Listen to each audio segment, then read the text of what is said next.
Hello, James Willoughby here, and we are about to go through the Austin real estate statistics.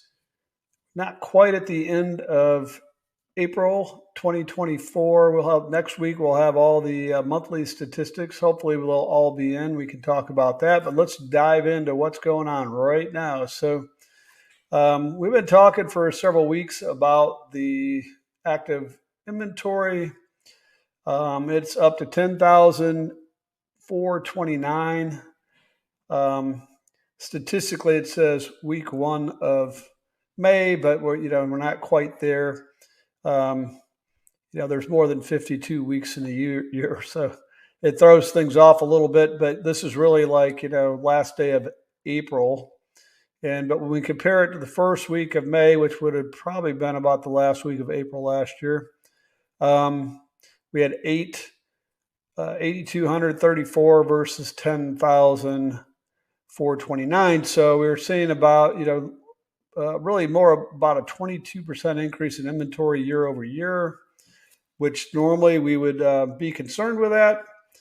But our demand, remains pretty consistent. In other words, our pending sales are doing pretty good. In fact, let's just jump right into that. So, when we look at pending sales, let's see year over year. Let's get rid of the crazy year.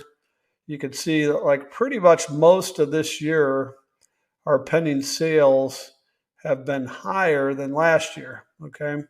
And when we look at it statistically, a little bit closer look here of new actives versus new pendings, you can see that our pending graph here, we've been running between 8 and 900, not quite up to 1,000 pendings every single week for months now. Okay, at least since the beginning of February. So end of January, beginning of February, we've had very consistent pending sales, which I think is really, really good for the marketplace.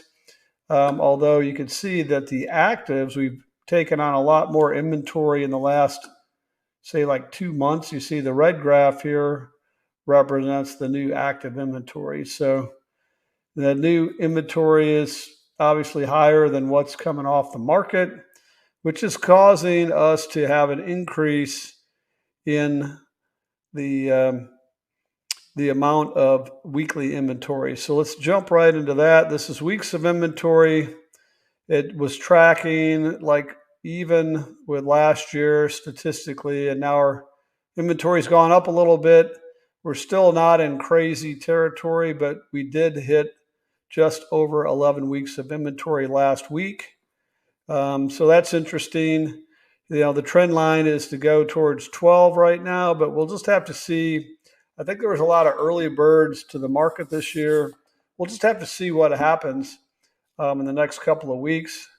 But we're not in dangerous territory. The weeks of inventory represents based on the number of homes we have on the market, how fast they would go away if no new listings came on the market and demand remained consistent.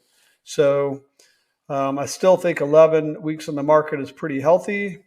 Now, the one thing I can tell you, which is something I haven't brought up very much, but probably should, is talking about hyper local activity. That being what's going on in your specific area.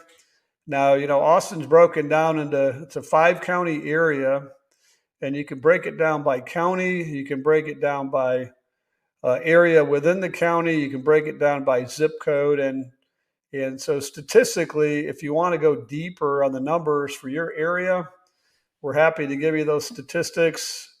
I literally have hundreds of pages of statistics in those areas. So that's something that if you want to see, we are happy to provide that to you. You just need to contact us.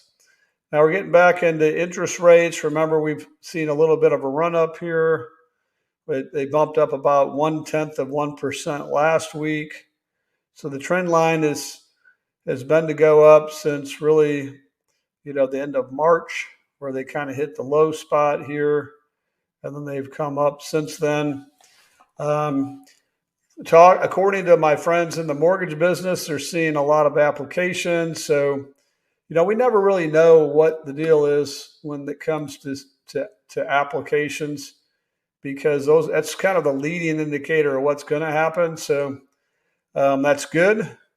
I do think, talking to a few of these folks, that maybe the reason why applications are up is because interest rates are up. So some people are trying to grab an interest rate because, now because they think it's going to continue to go up. There's actually no evidence that we're going to see them go up much more.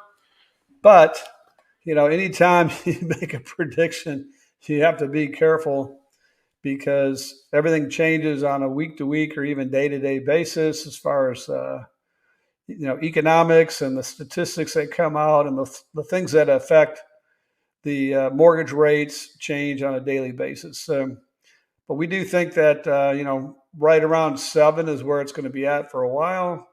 We don't see it going back up to 8, where it was back in November. But anyway, so get with me if you want deeper statistics in any specific neighborhood or zip code or county or city, because we have all that broken down year to date and so forth. There are areas that are, I'm going to use the word spongier. They're spongier than other areas because they have more inventory, mainly because of new construction. So anyway, until next week, have a good one, and we'll look forward to giving you the update at that time. Take care.